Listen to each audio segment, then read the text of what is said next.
Pengerusi Bersatu Tun Dr. Mahathir Mohamad berpendirian terbuka dan menerima keputusan sekiranya parti itu mencalonkan Tan Sri Muhyiddin Yassin sebagai Perdana Menteri. Dr. Mahathir berkata beliau tidak mempunyai masalah jika Muhyiddin yang juga Presiden Bersatu itu dipilih sebagai penggantinya. Menurutnya, banyak kemungkinan yang dibincangkan, antaranya meletakkan Muhyiddin sebagai calon Perdana Menteri.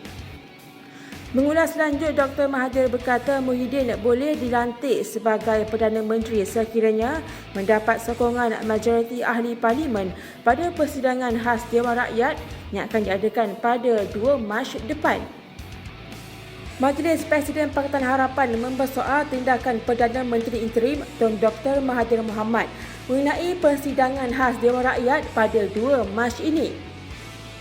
Melalui mesyuarat tergempar semalam, PH berpendirian bahawa hak dan kuasa melantik seseorang Perdana Menteri terletak di tangan Seri Paduka Yang di-Pertuan Agong seperti yang termaktub di bawah Perkara 40-2-A Perlembagaan Persekutuan.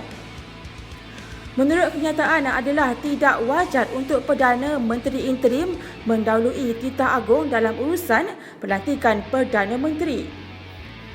Setiausaha Agung UMNO Tan Sri Anwar Musa menegaskan kenyataan Perdana Menteri Interim Tun Dr. Mahathir Mohamad menyinggung perasaan ahli UMNO. Menurut Anwar, Dr. Mahathir telah membuat kenyataan dalam keputusan khas disiarkan secara langsung kemarin berhubung kemelut politik sedang dihadapi dalam pemerintahan negara ketika ini.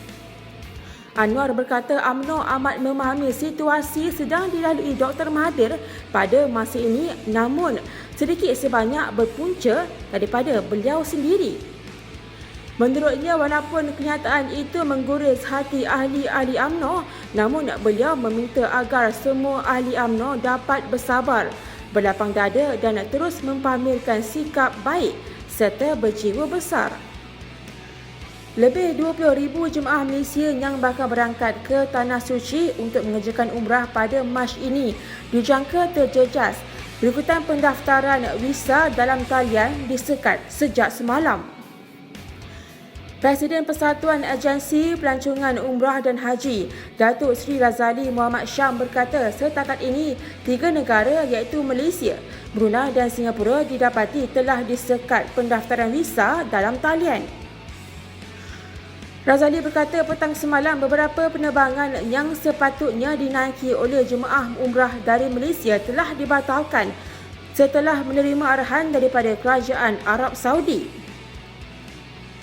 Terdahulu Kerajaan Arab Saudi melalui Kementerian Luar Negara itu mengambil keputusan untuk menggantung sementara pengeluaran visa umrah sebagai usaha pencegahan berikutan penularan coronavirus COVID-19.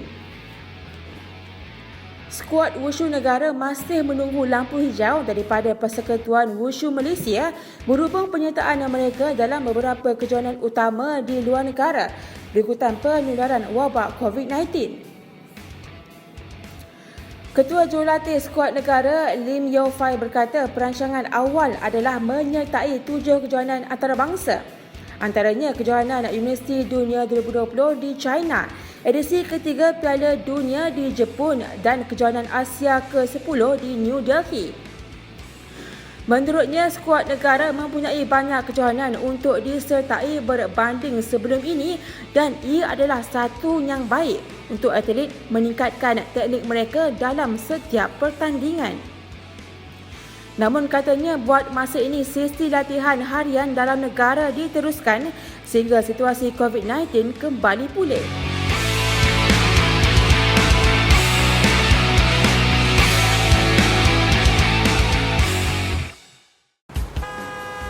Adakah hari-hari anda membosankan?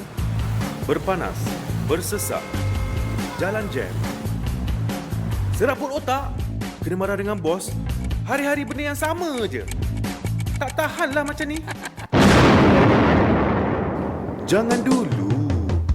Sinar Ahad kan ada. Lebih gaya hidup, lebih santai. Dapatkan Sinar Ahad setiap Ahad bermula 1 Mac ini di kedai-kedai berdekatan dengan anda.